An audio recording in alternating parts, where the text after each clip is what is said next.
Assalamualaikum warahmatullahi wabarakatuh.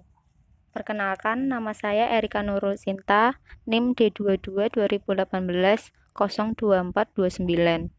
Di sini saya akan mempresentasikan tentang analisis jabatan di TPPRJ. Yang pertama, nama jabatan, yaitu petugas penerimaan pasien rawat jalan. Yang kedua, unit organisasinya yaitu bagian pendaftaran pasien unit penunjang medis rumah sakit. Yang ketiga, fungsi organisasinya yaitu menyediakan data dan informasi pasien yang akan berobat di rawat jalan, serta mengarahkan pasien ke poliklinik yang dituju. Untuk uraian tugas TPPRJ yang pertama yaitu petugas TPPRJ akan menyiapkan formulir, catatan, dan nomor rekam medis. Formulir dan catatan yang digunakan yaitu formulir DRM rawat jalan baru yang telah diberi nomor rekam medis, yaitu formulir rekam medis yang belum berisi catatan pelayanan pasien yang lalu. Yang kedua, buku register pendaftaran rawat jalan. Untuk buku yang berisi catatan identitas pasien sebagai catatan pendaftaran. Buku ekspedisi, yaitu buku yang digunakan untuk serah terima DRM agar tahu siapa yang menerimanya. Kiup, yaitu kartu indeks yang digunakan sebagai petunjuk pencarian kembali identitas pasien. Yang kelima yaitu KIP. KIP yaitu kartu identitas pasien yang diserahkan kepada pasien untuk digunakan kembali bila datang berobat kembali.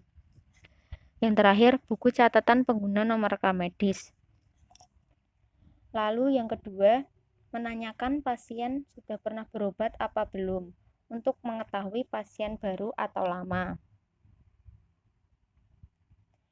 Lalu untuk pelayanan pasien baru, yang pertama yaitu menanyakan identitas pasien untuk dicatat pada formulir rawat jalan, KIP, dan KIUP.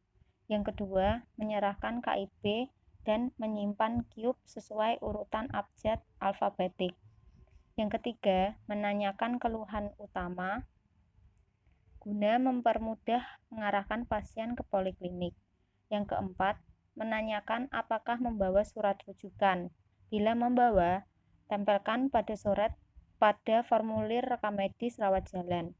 Lalu baca isinya, ditujukan kepada dokter siapa atau diagnosanya apa guna mengarahkan pasien menuju ke poliklinik yang sesuai. Yang kelima, mempersilahkan pasien menunggu di ruang tunggu poliklinik. Yang keenam, mengirimkan DRM ke poliklinik yang sesuai dengan menggunakan buku ekspedisi. Untuk pelayanan pasien lama, yaitu yang pertama, menanyakan membawa KIP atau tidak. Bila membawa KIP, maka catat nama dan nomor rekam medisnya pada tracer untuk meminta DRM lama ke bagian filing. Yang ketiga, bila tidak membawa, menanyakan identitas pasien untuk dicari di KIUP. Yang keempat, mencatat nomor rekam medis yang kemudian dimintakan DRM ke bagian filing. Yang kelima, mempersilahkan pasien untuk membayar di kasir atau di loket pembayaran. Yang keenam, pelayanan asuransi kesehatan disesuaikan dengan peraturan dan prosedur asuransi biaya kesehatan. Contohnya seperti BPJS.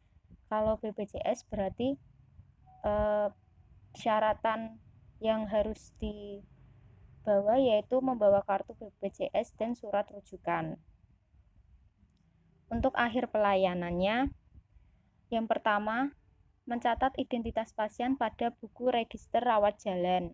Yang kedua, mencocokkan jumlah pasien dengan jumlah pendaftaran rawat jalan dengan kasir rawat jalan. Yang ketiga, membuat laporan harian tentang penggunaan nomor rekam medis agar tidak terjadi duplikasi. Membuat laporan penggunaan formulir rekam medis untuk pengendalian penggunaan formulir rekam medis. Membuat laporan merekapitulasi jumlah kunjungan pasien baru dan lama untuk keperluan statistik rumah sakit. Lalu hasil kerja atau informasi yang dihasilkan TPPRJ yang pertama yaitu informasi tentang identitas pasien, minimal meliputi nama, umur, jenis kelamin, dan alamat lengkap. Yang kedua, informasi tentang keluarga pasien, minimal ada data hubungannya dengan pasien, nama, alamat, dan pekerjaan. Yang ketiga, informasi tentang cara pembayaran pelayanan kesehatan seperti BPJS, asuransi lain, bayar sendiri, atau jaminan kesehatan masyarakat. Yang keempat, informasi tentang jumlah kunjungan baru atau kunjungan lama dan jumlahnya setiap hari. Yang kelima, laporan atau grafik tentang kunjungan pasien baru atau lama per bulan, per golongan umur, per jenis kelamin, dan per wilayah.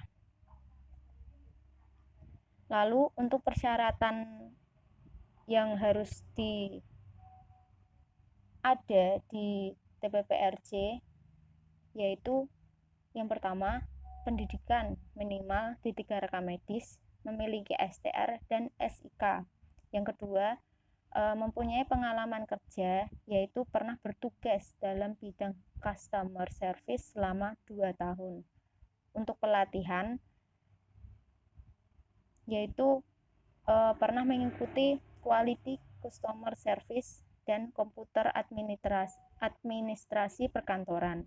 Yang keempat, memiliki penampilan yang menarik. Untuk korelasi jabatan TPPRJ yang pertama yaitu fungsi assembling. TPPRJ dengan fungsi assembling yaitu menyediakan alokasi nomor rekam medis dan pengendaliannya agar tidak terjadi duplikasi. Yang kedua, fungsi filing, penyedia DRM untuk pasien lama dengan media tracer dan serah terima DRM dengan buku ekspedisi. Yang ketiga, fungsi pelayanan klinis di URJ, serah terima DRM rawat jalan dengan bukti pada buku ekspedisi. Fungsi penerimaan, pembayaran, yaitu pencocokan antara jumlah pasien dengan jumlah uang yang akan diterima di kasir.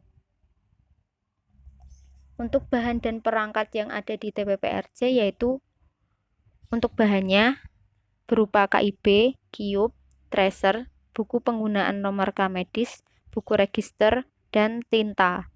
Untuk perangkatnya seperti ATK, perangkat komputer, printer, dan telepon.